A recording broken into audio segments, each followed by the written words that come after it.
Құрметті менің YouTube көрермендерім, амансыздар ма? Менің каналыма тіркелмеген болсаңыздар, міндетті түрде тіркеліп қойыңыздар. Сіздермен күнделікті денсаулықтарыңызға пайдасы бар ақпараттармен бөлісіп отыратын боламын. Құрманы барлықтарымыз да білеміз, кептірілгенді де, яғни осындай дөңгелек құрмаларды да. Құрма дәруменге бай жеміс түрі. Бұл жеміс көбіне Рамазан айында дастарханымыздан табылып жатады. Ал бүгінде ғалымдар дәруменге бай бұл жемісті жиі тұтынуға кеңес беріп отыр. Көптеген халықтарда құрма қасиетті тағам саналады. Бұл жемістің 2-3 дарасының өзі ағзаға өте пайдалы. Күніне 3 құрма жеп қана ағзаны қажетті микроэлементтермен қамтамасыз етуге болады. Дәрігерлер тіпті тәтті әрі зиянды кәмпиттерді құрмамен алмастыруға кеңес береді. Бұл жемістің осы және өзге де пайдасы туралы айта кеткенді жөн көріп отырмын. Мен сіздерге құрманың 10 пайдасын айта кеткім келіп отыр. Бірінші, құрма адамның асқа деген тәбетін жақсартып, жұмысқа деген қабілетін жақсартады.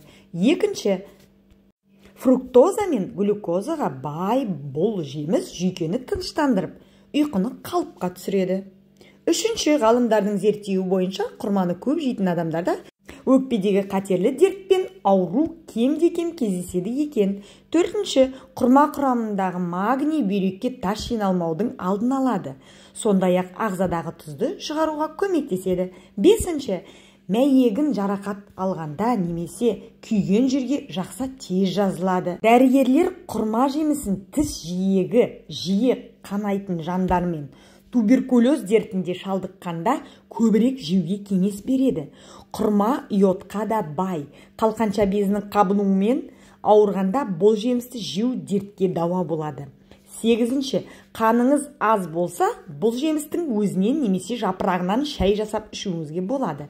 Құрма құрамындағы моносахарид жүрек бұлшықеттеріне пайдалы. 10-шы, құрма құрамындағы А және С дәрумені иммунитетті көтеріп, суықтаудың алдын алады.